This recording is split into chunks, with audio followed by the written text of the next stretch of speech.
వెన్నుపోటు దినం 4వ తేదీ మన జగన్మోహన్ రెడ్డి గారు పిలుపు మేరకు రాష్ట్రమంతటా అన్ని నియోజకవర్గ కేంద్రాల్లో కూడా జరుపుకునేదానికి వైఎస్ఆర్ సిపి శ్రేణులు చాలామంది ప్రజలు కూడా దీనికి సన్నద్ధమవుతున్నారు. దీని అనుగుణంగా నిన్న చిందును జిల్లా కేంద్రంలో పోస్టర్ లాంచ్ కార్యక్రమం జరిగింది.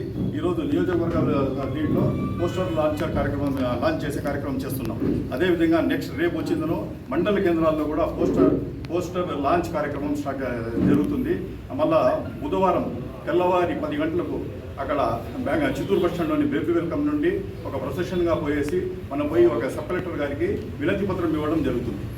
ఈ విధంగా ముఖ్యంగా ఇది చేపట్టడం అంటే రాష్ట్ర వ్యాప్తంగా ఇది చేయడం ఏమంటే ముఖ్యంగా టోటలీ అన్ని కోణాల్లో కూడా ఈ ప్రభుత్వం వచ్చింది విఫలం చెందింది. ఫర్ ఎగ్జాంపుల్ ఎత్తుకోండి, 5 కోట్ల మందికి మామూలుగా వెన్నుపోటు అనేది జరుగుతుంది. మామూలుగా ఒక మనిషికి చేస్తారు, 10 మందికి చేస్తారు, 100 మందికి చేస్తారు. కనీసం అంటే 5 కోట్ల మందికి వెన్నుపోటు పొడిచి నిజంగా గిన్నీస్ బుక్ ఆఫ్ రికార్డ్స్లో మన చంద్రబాబు నాయుడు గారు పేరు నమోదు చేసుకోగలిగాడు. ఈరోజు సమాజంలో ఏ వ్యక్తి కూడా సంతోషంగా లేడు. ఫర్ ఎగ్జాంపుల్ సార్ వీళ్ళు ఎత్తుకోండి, ఎవరు మన ఎంప్లాయీస్ ఎత్తుకోండి, ఎంప్లాయీస్కి కూడా అధికారులకు కూడా వాళ్ళకి ఏమైంది పిఏలు డిఏలు పిఆర్సీలు ఇస్తామని చెప్పి వాళ్ళు నిరుత్సాహంగా ఉన్నారు. అదేవిధంగా రైతులు వచ్చిందో గిట్టుబాటు ధర లేకుండా వాళ్ళు కూడా చాలా వరకు ఇబ్బందులు పడి చాలా వరకు వాళ్ళు బాధలు పడుతున్నారు. ఫర్ ఎగ్జాంపుల్ మనకే కొన్ని టమాటాలో గిట్టుబాటు లేకుండా కొన్ని 100 కోట్ల రూపాయలు చేశారు మన రైతులు. వాళ్ళకి ఈరోజు గిట్టుబాటు లేదు.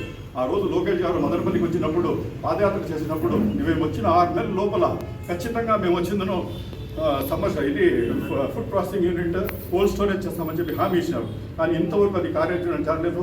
ఈరోజు వాళ్ళ బాధలు భరించలేకుండా ఉన్నాం. రైతుల సమస్యలు చాలా వరకు ఉన్నాయి. వాళ్ళకి ఇవి ఉన్నాయి. ఇది ఫర్ ఎగ్జాంపుల్ ఫర్టిలైజర్స్ కొనాలంటే విపరీతమైన రేటు. ఒక అంగిడిలో పోతే ఒక రేటు, ఇంకో అంగిడిలో పోతే ఇంకో రేటు. ఎక్కడ చూసినా ప్రైస్ ఎస్కలేషన్, వాళ్ళకు చాలా వరకు బాధలు. ఫర్టిలైజర్స్ కానీ పెస్టిసైడ్స్ రేట్లు కానీ పెరిగిపోయినాయి. మామిడి ధరలు కూడా పతనమైపోయినాయి. గవర్నమెంట్కి ఎట్లంటే చీమ కొట్టినట్టు కూడా ఏమీ లేదు.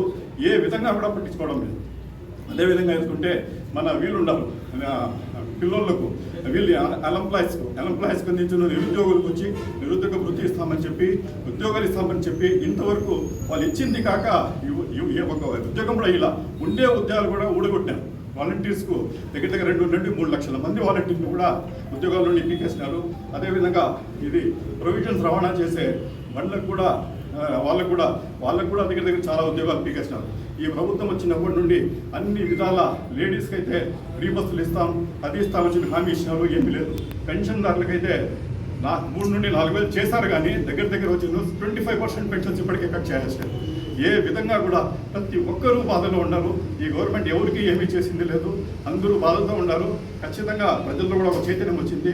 దానికోసమే మా జగన్మోహన్ రెడ్డి గారు పిలుపు మేరకు మేమందరూ రాష్ట్ర వ్యాప్తంగా ఇది వచ్చిందో ప్రజల్లోకి తీసుకునే వల్ల ఈరోజు పండుకొని ఉండే ఈ గవర్నమెంట్ నిద్ర లేవల్ల లేచిన తర్వాత ప్రజల కోసం మినిమం ఆలోచించాలనే ఉద్దేశంతో రాష్ట్ర వ్యాప్తంగా చేయాలని చెప్పి డిసైడ్ చేసినాం. అదేవిధంగా మదనపల్లి విషయానికి వస్తే సెంట్రల్ యూనివర్సిటీ అనేది శాంక్షన్ అయింది. మన ప్రియతమ నాయకులు మిథున్ రెడ్డి గారు ఎంతో కష్టపడి ఎంతో బాధపడి సెంట్రల్ యూనివర్సిటీ తీసుకుని వచ్చి సెంట్రల్ నుండి కర్ణాడి సైట్ కూడా వలసపల్లి దగ్గర అలా చేయడం జరిగింది. కానీ దురదృష్టవశాత్తు ఈరోజు పోయి అక్కడ చూసినామంటే అందరూ ఇళ్ళు కట్టుకుంటా ఉంటారు. ఏదో పేరు పెట్టేసి ఆ పేరు ఈ పేరు పెట్టేసి ఇళ్లకు అలాట్ చేసేసినారు. ఆ విషయం వచ్చి కలెక్టర్ దృష్టి కూడా తీసుకుని పోయింది. వాళ్ళు కూడా దీన్ని తీసేయమని చెప్పినారు. ఈ సైట్స్ అలాట్మెంట్ కూడా చాలా వరకు డబ్బు చేతులు మారేసి అలాట్మెంట్ కూడా జరిగింది. కాబట్టి డీటెయిల్గా అది ఎంక్వైరీ చేయించి ఆ ఉండే ల్యాండ్స్ అంతా ఖాళీ చేయించేసి అది సెంట్రల్ యూనివర్సిటీ అది ఎన్నో ఏళ్ళు కష్టపడితే మా ఉద్దేశంలో ఒక ఇన్స్టిట్యూషన్ అనేది ఒక దేవాలయం కానీ ఒక మసీదు కానీ ఒక చర్చ్తో కూడా మించింది. అట్లా కష్టపడి మన ప్రియతమ నాయకులు మిథున్ రెడ్డి గారు కష్టపడి ఇచ్చింటే ఈరోజు ఆ సైట్ను కూడా వేరే వాళ్ళకి ఇచ్చేసి దానికి లేకుండా చేసేసి చాలా వరకు మదనపల్లికి మీరు ఏమీ డెవలప్ చేయడం లేదు. చేయకుండా పోనీ అట్లీస్ట్ డెవలప్ చేసిన దానికన్నా నిలుపుకునే దానికి కూడా మీకు చేత కావడం లేదు. అదేవిధంగా గవర్నమెంట్ హాస్పిటల్ పరిస్థితి కూడా అదే ఉంది. కాబట్టి మీరు ఖచ్చితంగా ఒకటే చెప్తున్నాం, మీరందరూ వచ్చిందను ఈరోజు ప్రజల నుండి ఖచ్చితంగా ఒక నెగిటివ్నెస్ వచ్చేసింది. ప్రతి ఒక్కరూ మీరు ఈరోజు అందరూ బాధతో ఉన్నారు. దానికోసమే 4వ తేదీ జరిగే మన వెన్నుపోటు దినానికి ప్రజలందరూ ప్లస్ వచ్చే వైఎస్ఆర్ శ్రేణులందరూ వేరు కంపెనీలు జమ అయిపోయి సబ్ కలెక్టర్ గారికి 4వ తేదీ 10 గంటలకు 11 గంటలకు వచ్చిన మెమోరాండం ఇవ్వాల్సిందిగా ప్రజలందరినీ